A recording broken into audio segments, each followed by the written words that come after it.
도 많습니다만은 또 소외되어 있는 미조직 근로자와 비정규직 근로자들을 비롯해서 최근 근로 형태의 변화와 함께 등장한 특고 종사자, 또 사무실 없이 일하는 배달, 대리운전, 택배기사와 같은 플랫폼 종사자들이 바로 그런 분들입니다.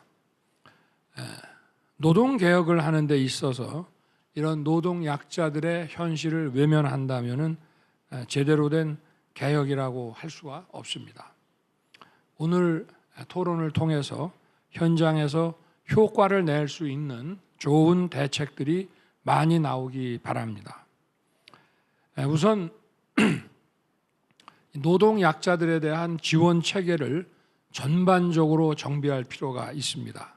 특히 미조직 근로자들의 경우에는 노동 현장에서 어려움을 겪어도 하소연할 곳조차 찾기 어렵습니다.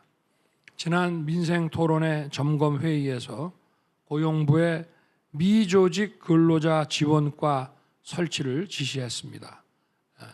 6월 10일에 미조직 근로자 지원과가 출범할 예정입니다. 현장과 소통하면서 제대로 도움을 드릴 수 있도록 저도 잘 챙기겠습니다. 아울러 보다 근본적인 차원에서 노동약자들을 보호하는 제도적 기반을 마련해야 합니다.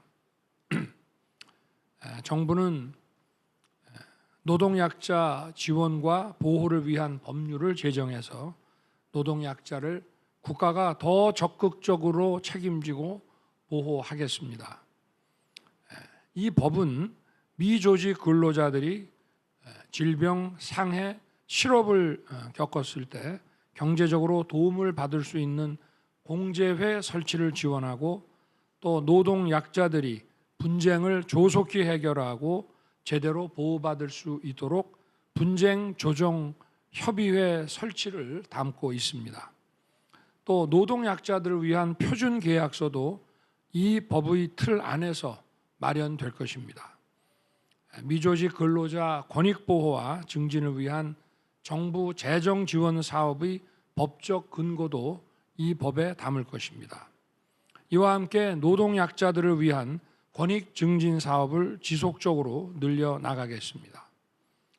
원청기업과 정부가 매칭해서 영세 협력사의 복지 증진을 지원하는 상생연대 형성 지원 사업과 단독으로는 복지기금 운영이 어려운 영세 중소기업들이 공동으로 복지기금을 조성하도록 지원하는 공동근로복지기금 조성 사업을 확대해 나가겠습니다. 아울러 현장에서 즉각 해결할 수 있는 문제들은 빨리 풀겠습니다. 최근 급격하게 늘어난 배달 종사자들은 늘 교통사고 위험에 노출되어 있습니다. 그렇지만 보험료가 비싸서 가입조차 어려운 실정입니다. 교통사고 발생 시 손해 책임을 보상해주는 민간보험의 이륜차 운송용 보험료가 평균 178만 원에 달하고 있어서 가입률은 38.7%에 불과합니다. 배달 서비스 공제조합을 설립하고 시간제 보험을 확대해서 보험료 부담을 크게 덜어드리고자 합니다. 또 플랫폼 종사자들의 경우는 잠시 쉬고 싶어도 휴게 시설이 크게 부족합니다. 적절한 휴식이 안전을 보장하는 만큼 플랫폼 종사자 휴게 시설을 지속적으로 확충해 나갈 것입니다.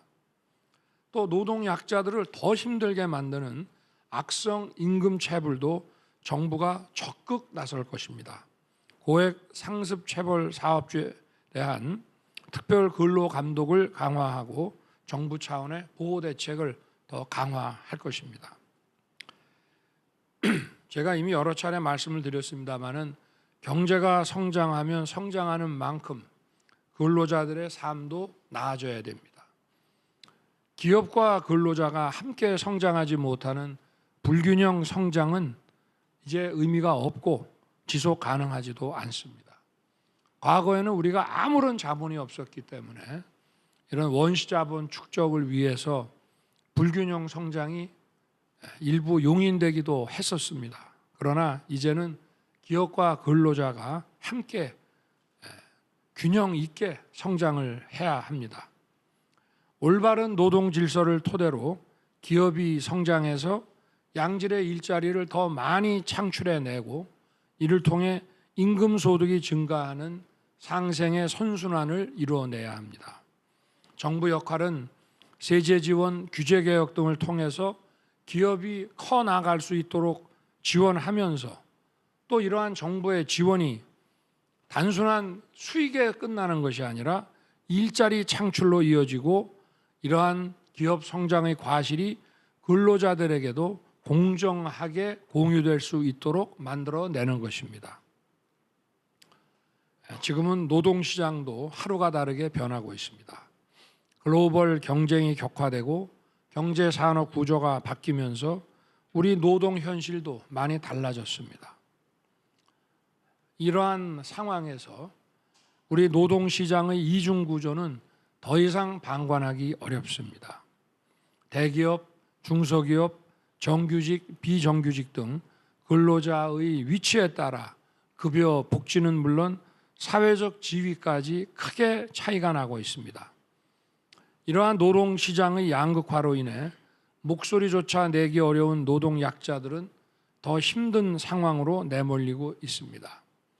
또한 노동시장 양극화는 임금과 소득의 양극화로 이어지고 다시 계층 간 양극화로 확대되면서 우리 민주주의에도 위기를 불러올 수가 있습니다.